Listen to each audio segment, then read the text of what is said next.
भारत में चुनावी मौसम अपने चरम पर है।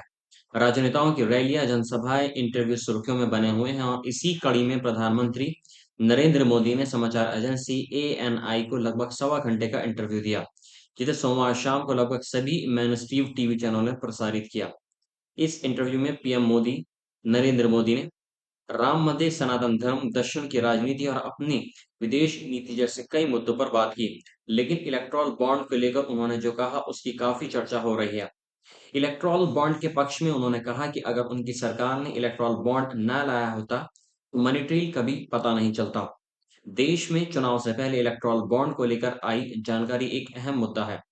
फरवरी में सुप्रीम कोर्ट ने इलेक्टोरल बॉन्ड स्कीम को असंवैधानिक ठहराया और इसे खरीदने के लिए अधिकृत bank state bank of India को निर्देश दिया कि वो इलेक्टोरल बॉन्ड किसने खरीदा और किन पार्टियों को मिला, उसका डेटा जारी करे।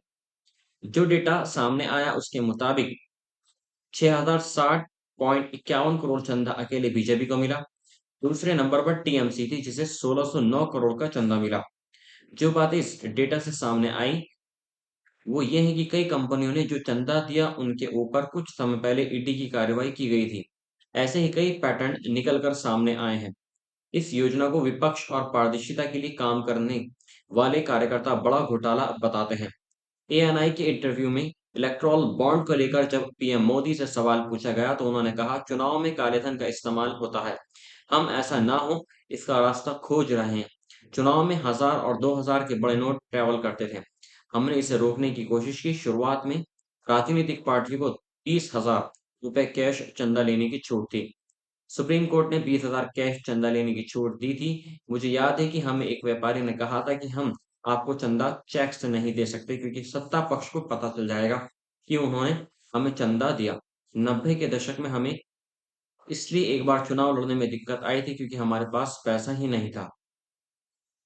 इस स्कीम पर संसद में चर्चा हो चुकी है और बिल संसद में पास हुआ है, और आज कुछ लोग जो इस स्कीम पर आरोप लगा रहे हैं, तब उसके समर्थन में थे।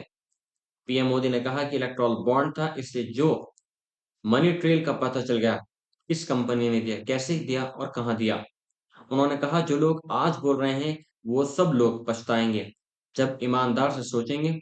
3000 कंपनियों ने इस स्कीम के तहत चंदा दिया है। इनमें 26 के खिलाफ ईडी की कार्रवाई चल रही है। इन 26 में से 16 कंपनियां ऐसी हैं जिन्होंने ईडी की कार्रवाई के बाद चंदा दिया। इनमें से भी सिर्फ 37% ने बीजेपी को चंदा दिया, बाकी 63% ने विपक्ष को चंदा दिया है। पीएम मोदी के इंटरव्यू में इलेक्टोरल बॉन्ड को लेकर किए गए दावों पर कांग्रेस नेता राहुल गांधी ने कहा कि एक वसूली स्कीम है, जिसके मास्टरमाइंड नरेंद्र मोदी है। उन्होंने मीडिया से बात करते हुए कहा, इलेक्टोरल बॉन्ड में सबसे अहम बात है नाम और तारीखें। जब आप इन दोनों को देखेंगे तो पाएंगे कि जब उन्होंने इलेक्टोरल बॉन्ड दिया है, तो उसके तुरंत बाद या तो कंपनी को कॉन्ट्रैक्ट मिला है, या तो उन पर अगर सीबीआई की जो जांच हो रही थी, वह हटा दी गई। प्रधानमंत्री पकड़े गए हैं, इसलिए वो एएनआई को इंटरव्यू दे रहे हैं, कि दुनिया का सबसे बड़ा पैसा वसूली का स्कीम है और इसके मास्टरमाइंड मोदी जी हैं। विरोध करने वाले पक्ष ताएंगे मोदी के इस बयान पर राहुल गांधी ने कहा, मोदी जी ये समझा दे कि सीबीआई की जांच शुरू होती है, इसके एकदम बाद बॉन्ड खरीदे जाते हैं और उसके एकदम बाद जांच रोक दी जाती है। इधर समझा सकते हैं क्या? कंपनी को इलेक्ट्रॉल बॉन्ड खरीदने के एकदम बाद हजारों करोड़ के कॉन्ट्रैक्ट मिल जाते हैं।